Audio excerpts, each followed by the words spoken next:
Bayangin kalau tiba-tiba kamu dengar suara dengungan aneh, kayak getaran mesin dari kejauhan, tapi nggak ada sumbernya. Nah, fenomena ini disebut dehum, dan sampai sekarang masih jadi misteri. Dehum ini udah dilaporkan di berbagai belahan dunia, dari Amerika, Inggris, sampai Australia. Suaranya kayak dengungan frekuensi rendah yang cuma bisa didengar oleh sebagian orang. Anehnya, nggak semua orang bisa mendengarnya, dan alat perekam pun sering gagal menangkapnya. Ada banyak teori yang coba menjelaskan fenomena ini.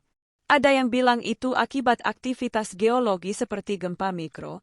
Ada juga yang percaya itu adalah gelombang radio frekuensi rendah dari teknologi rahasia.